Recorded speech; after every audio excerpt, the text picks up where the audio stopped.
being the best mother, wife, caretaker I can be. And that's a lot of stress, and then eventually your health comes crashing down. For today's vlog, we are on our way to the gynecologist again. And I don't want to go. I've rescheduled this appointment a few times now, and Paul was not happy with me because he's like, you need to go! Because the days that we had the appointments, I had to take care of Paul a lot more, or sushi, and I was just like, I can't focus on me right now. Before we get started, the last time I went to the gynecologist, had any issues, a little mini recap, guys. I was concerned about this breast irritation, skin rash that I have on my breast. And thankfully, I never told you guys the results. We got the results in, maybe, I don't know, probably. I have dermatitis on my breast. It's basically just like an irritation, and it's from her actually pumping. Yes. Because obviously, you know, the breast is moving while the pump is going, so that constant like friction is causing the issue. It'll go away when she stops pumping. Pretty much said first stop pumping whenever you're ready, and then if it doesn't go away, we move on to the next step of medication. So at least we have a game plan for that. Me and Paul were just talking. We just had a heart-to-heart right now, and we feel like this is probably going to be the last time I go to this gynecologist's office. I have been going to this office since I was a teenager. Like, I am committed. Since you were like 18. Yeah. I'm starting to notice a pattern. The doctors there are fabulous. The problem is the nurses there, and I've noticed there's a reoccurring issue of nurses overstepping their boundaries in a sense and telling me how to handle my health. Plain doctor. Yeah, without the doctor being present in the room. This has happened multiple times, and I guess Paul sees how stressed I am, and he's like, I don't like you going into an office feeling like you have to prepare. Be on the defensive, always ready to fight or argue. Yeah. One of the moments was I was complaining of discomfort. All she had to do was write it down, transfer it to the doctor, and let the doctor know. Yeah, she stayed in the room for like an extra 10 minutes trying to tell me it's the gallbladder. Not anything down there, not my ovaries, not like... And I told her in the end, because she was very persistent, you know, and I'm trying to be nice, and I just told her respectfully, thank you, you know, I definitely want to verify with the doctor and just see what the doctor says first. Because she made it seem like, okay, I already did your appointment, you can go now. I'm like, we think it's time to just switch over before something is done that is definitely crossing the line. Now, you know what's the funny thing about that nurse that Janice was saying that, oh, it's your gallbladder, it's your gallbladder. Janice was, again, trying to be very nice. It's okay, I just want to speak to the doctor. And plus how she was acting, I was like, I don't need to give you more information for you to twist. The best part is, Janice didn't have her gallbladder. Yeah, I didn't. She had her gallbladder taken out, and the nurse was really pushing, it's your gallbladder. That organ has since been completely incinerated. We just think it's time for us to move on and find a different office, which is perfectly fine. So for today's appointment, we're going to go in there. I am definitely regretting rescheduling the appointments a few times already. Why? Every time I have my menstrual cycle, I have noticed each month I am getting worse. What do I mean? I feel like I'm constantly cramping now. Like I am bloated. I'm on the verge of my period is around the corner kind of a feeling. And I said it in my last gynecologist vlog that when it is time for me to ovulate, it is painful. I am actually, the last cycle, I was actually in bed during my ovulation period with a heating pad on because I was just so uncomfortable. I felt like my period was about to start.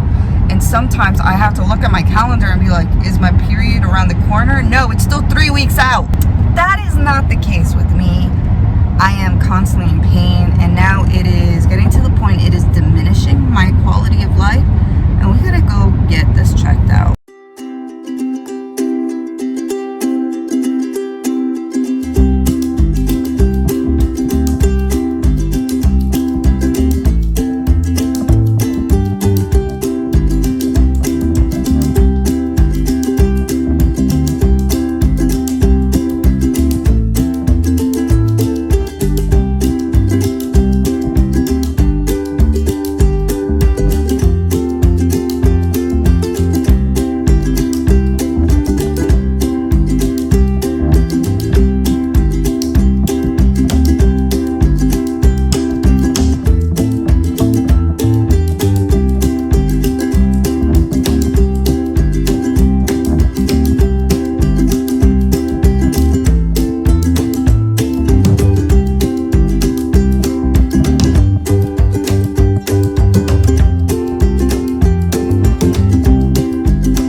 Alrighty, so we are here at the office. We're just waiting. We're pretty early because usually for my appointments we're early. Well, no, today was my planning. Yeah, it was Paul's planning. Thank I'm you. gonna take credit for it still. We're here pretty early, just waiting to get the text message to go on in.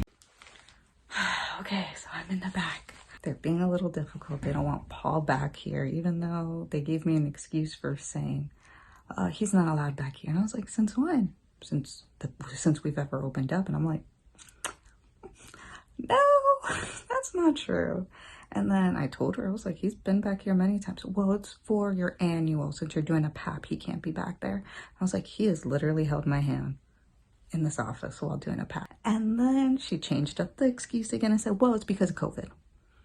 And Paul was about to chime in. He's like, it's about COVID, but yet no one's wearing a mask in here. So they did put in the note because I was like, I'd love for my husband to be in here. Like, I don't know, when it comes down to the vagina and all that, apparently it's like the man can't see, the man can't be near.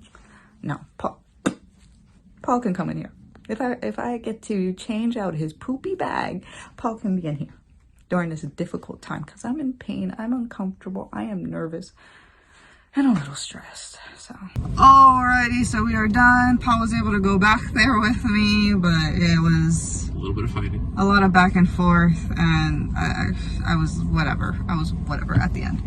But, yeah, the doctor feels like it's not endometriosis. I don't know what's wrong. She doesn't think it's endometriosis. She just thinks it's the same cyst being very persistent. I think the game plan here is that me and Paul, we have another ultrasound to do here at the office, which is great. We're gonna do it. But then after that ultrasound, I think we should kind of get a second opinion. Yeah, because what happens is they're gonna do the ultrasound, Yeah. and they don't want a follow-up appointment. They're just like, yeah, we'll call you with the results from that ultrasound. Okay, Fine. fair enough, no big deal. Easy, quick, simple. So, in the meantime, I'm just gonna go ahead and schedule an appointment with the new GYN office. In the meantime, while they're doing this, we're also waiting for that appointment. Yeah, like right now I just felt a sharp pain. That's our game plan. The doctor didn't really recommend any medication because once I told her about my issues with migraines, heart condition, endometriosis, cysts, she's like, yeah, you're not really a candidate for birth control. She did recommend Oralisa, which I did remember I was on it at one point, but I stopped taking it and I can't remember why.